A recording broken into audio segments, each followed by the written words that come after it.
18, 19, 20, 21, 22, 23।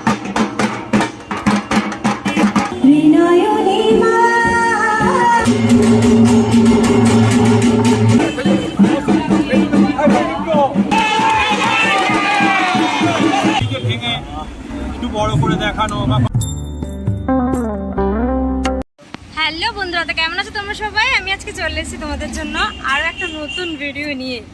তো আগের দিনের মতো আজকে আবারও নর্থ কলকাতায়, মানে হচ্ছে উত্তর কলকাতায় চলে এসেছি। আপাতত এই মুহূর্তে কিন্তু সবেমাত্র শোভাবাজার মেট্রো স্টেশন থেকে বেরালাম। আর আজকের যে গন্তব্য সেটা হচ্ছে হাতিবাগান এরিয়া।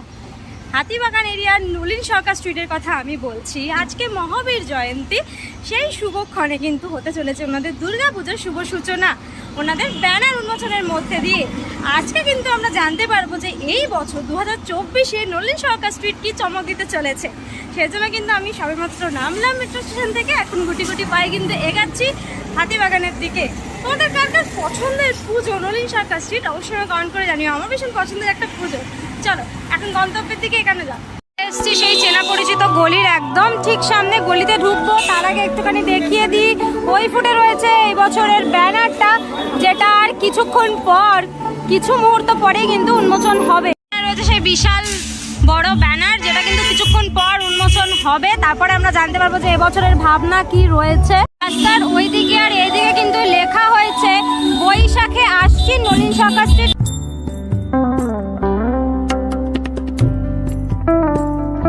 ওপার থেকে দেখানোটা খুবই কষ্টকর, তাই জন্য এপার থেকে পুরো ব্যানারটা দেখিয়ে দিলাম। এই ব্যানার কিন্তু ওই দিকেও রয়েছে, আর মাঝখান দিয়ে কিন্তু এরকম গেটটা করা, এরকম একটা সুন্দর আলপনা দেখতে পাচ্ছি দেখো। আর এখানে কিন্তু একটা প্রদীপ রয়েছে, যেটা কিন্তু প্রজ্বলন করা হবে। এখানে এখনো সবকিছু সাজানো চলছে। দুটো ধনুষি রাখা আছে দেখতে পাচ্ছি। তাহলে দেখতে পাবে দুদিকে কিন্তু সমস্ত বিগত বছরগুলোর দুর্গা প্রতিমার যে ছবি, সেই ছবি কিন্তু লাগানো হয়েছে পুরো টোটাল। এদিকেও রয়েছে দেখতে পাচ্ছি, এদিকেও রয়েছে দেখতে পাচ্ছি। বেসিক্যালি কিন্তু আমি 2018 সাল থেকে এই পুজোটা দেখছি। এখানে আসা আমার নর্থ কলকাতার এই হাতিবাগান চত্বরে 2018, 19, 20, 21, 22, 23 আর 24 গলিটা জাস্ট চেনা যাচ্ছে না, এতটা সুন্দর করে ডেকোরেশন করা হয়েছে। অ্যাকচুয়ালি বর্ষবরণ থিমে কিন্তু ব্যাপারটাকে সাজানো হয়েছে। চারিদিকে পাখা রয়েছে, ব্যাপার ফুল রয়েছে এদিকে বেশ কিছু অংশে, মানে পুরো একটা বাঙালিয়ানা ছোঁয়া কিন্তু রয়েছে। আর রেড কার্পেট তো পাতা রয়েছে। গলিগুলোকে, মানে গলির যে পুরো টোটাল এরিয়াগুলো এতটা সুন্দর করে সাজানো হয়েছে। এমনিও এটা কিন্তু খুব একটা স্বল্প পরিসরেই পুজোটা হয় প্রত্যেক বছর, ধুমধাম করে ভীষণ সুন্দর করে আয়োজনটা করা হয়।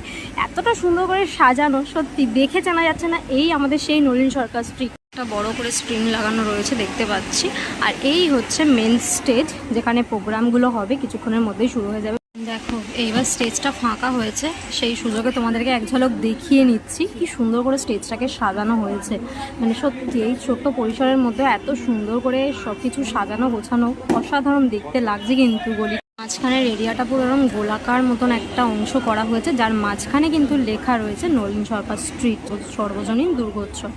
সুন্দর করে লেখা হয়েছে কিন্তু ব্যাপারটাকে। আর পুরো টোটালি গোলাকার অংশটাকে কিন্তু ফুল দিয়ে সাজানো হয়েছে, আর্টিফিশিয়াল ফুল দিয়ে।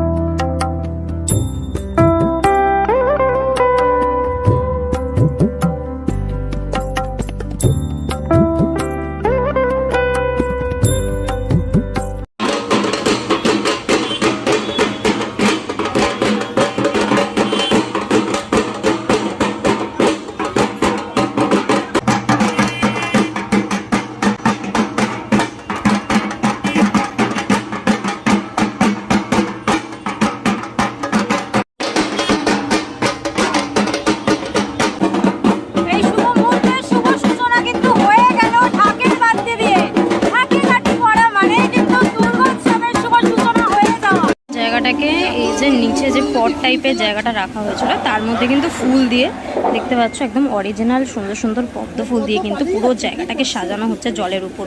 কি দারুণ লাগছে না দেখতে। যখন পুরোটা হয়ে যাবে টিভি লাগবে দেখতে ব্যাপারটা।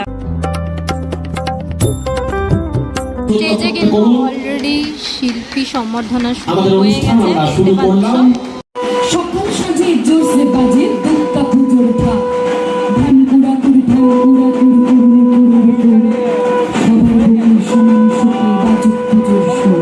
শঙ্কর ধ্বনি দিয়ে কিন্তু অনুষ্ঠানের সূচনা হয়ে গেল।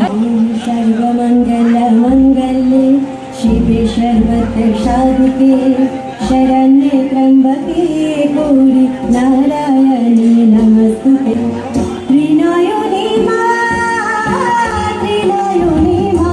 जय जय दुर्गा मां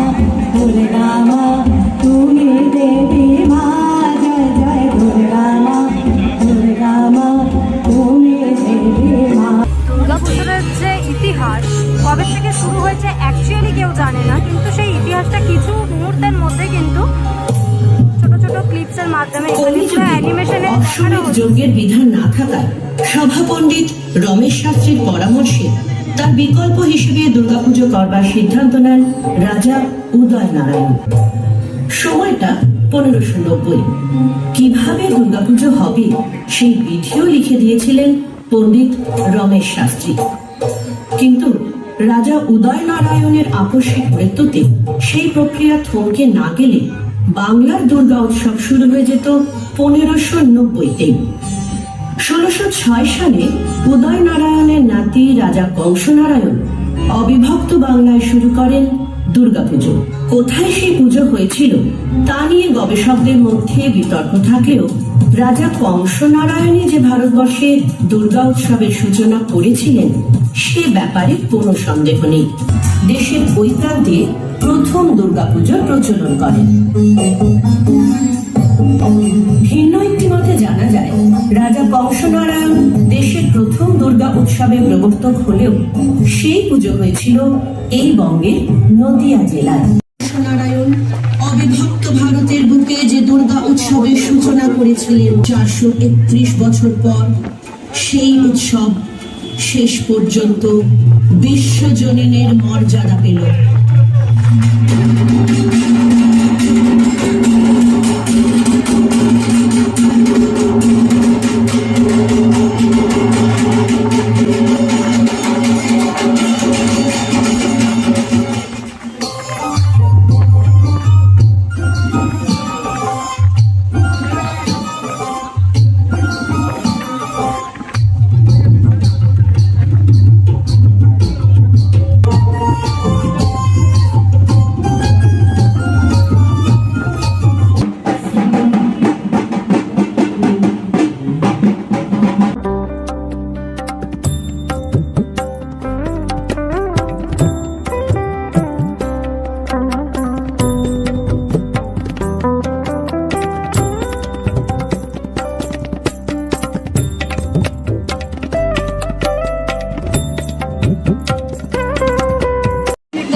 চলে এসছে কিছুক্ষণের মধ্যে। এই প্রদীপ প্রজ্বলনের পর আমরা দেখতে পাবো ব্যানার ওপেনিং।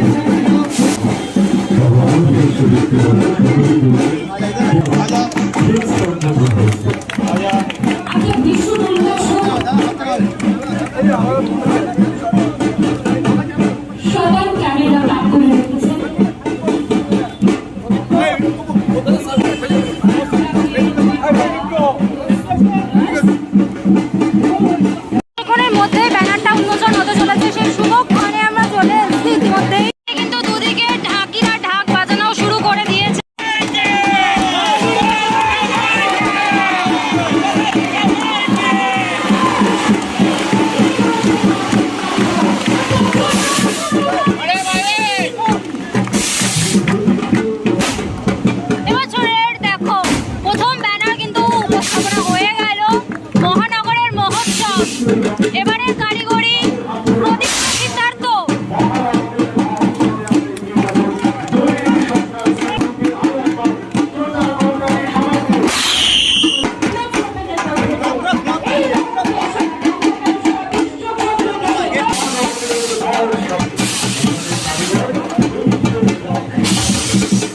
আগে কাঠি পড়ে গেল এবং এটা প্রথম ব্যানার, সেটা হচ্ছে মহানগরের মহোৎসব।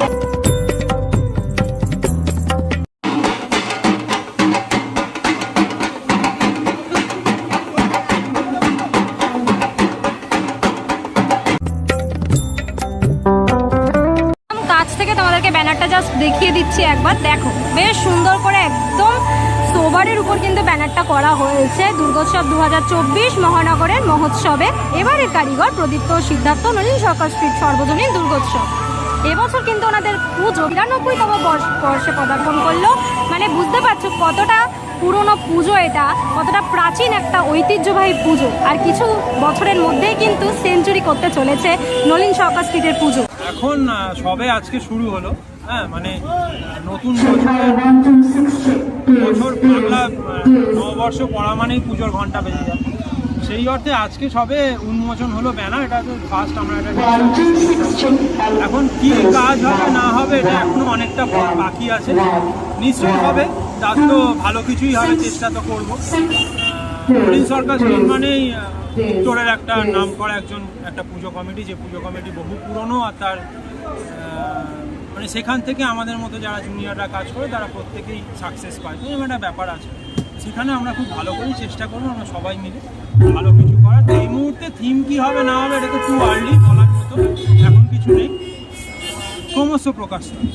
চ্যালেঞ্জিং বলতে গেলে চ্যালেঞ্জটা সবসময় নিজের সাথে হয়, কারণ পারিপার্শ্বিক সব জায়গাতেই ভালো পুজো, কারণ হাতিবাগান নিয়ে ভাবলে তো হবে না, পুরো কলকাতায় নানান রকমভাবে সেজে ওঠে, প্রত্যেকের সাথে প্রত্যেকের লড়াই। সেখানে অবশ্যই হাতিবাগান একটা জোন, সেই জোনে প্রচুর ভালো ভালো পুজো আছে, প্রচুর নাম করা আর্টিস্টরাও কাজ করছে, সেখানে আমিও কাজ করছি। আমার চেষ্টা থাকবে আমি আমার সেরাটা দিয়ে ভালো কিছু করা, আর আমার যারা অ্যাসোসিয়েটস আছে তারা সবাই আমার সাথে কাঁধে কাঁধ দিয়ে লড়বে, এটাই আমার আর কি। মানে মোটামুটি আমি 2-2.5 মাস প্ল্যানিং করে আর কি কাজ করব, তো সেইভাবেই আর কি প্ল্যানিং করে আমরা শুরু করব। স্বল্প পরিসর পুজো মানেই তো অ্যাকচুয়ালি কী হয়, পুজো তো যার যেখানে যেরকমভাবে পুজো হয় সেটাকে আমরা সেইভাবে আমাদেরকে ভাবতে হয় আর কি, মানে যার প্লেস যেরকম সেই রকমভাবে ভাবতে হয়। তো যেহেতু নলিন সরকার ম্যাক্সিমাম গলিতে এই হাতিবাগান সেখানে সেইভাবেই আর কি আমি ভাবছি। তবুও চেষ্টা থাকবে যে গলিটায় কীভাবে ভেঙে দেওয়া, গলিকে ভেঙে একটু বড় করে দেখানো, বা কখনো গলিকে আরও ভেঙে আরও ছোটো করে দেখানো, এইভাবে কিছু একটা ভাববো নিশ্চয়ই। আজকে উন্মোচন হয়ে গেল নলিন সরকার স্ট্রিটের প্রথম ব্যানার। এবছর কাজ করছেন প্রদীপ্ত দা, প্রতিমায় থাকছেন কিন্তু সিদ্ধার্থ দা, দুজনে মিলে যুগলবন্দিতে কেমন কাজ করবে সেটা দেখার জন্য তো অবশ্যই এক্সাইটেড। আজকে প্রথম ব্যানার লঞ্চ হলো, এরপর ধীরে ধীরে ক্রমশ প্রকাশ্য ততদিন যাবে, দুর্গাপুজো যত এগিয়ে আসবে তত কিন্তু আমরা স্পষ্টভাবে জানতে পারবো এবছরের কি থিম এক্স্যাক্টলি হতে চলেছে। আজকে ব্যানার ওপেনিং দিয়ে শুভ সূচনা হয়ে গেল, এরপর কিন্তু ধীরে ধীরে খুঁটি পুজোর পালা রয়েছে, তারপর তো দুর্গাপুজোর প্রস্তুতি শুরু হয়ে যাবে। আজকে ব্যানার ওপেনিং এর এই ভিডিওটা তোমাদের কেমন লাগলো অবশ্যই কমেন্ট করে জানিও। কে কে এক্সাইটেড এই পুজোটার জন্য সেটা জানি। আজকের জন্য এতটাই, দেখা হবে নেক্সট ভিডিও, ততক্ষণের জন্য তোমরা সবাই ভালো থেকো, সেফ থেকো, বাই, টেক কেয়ার।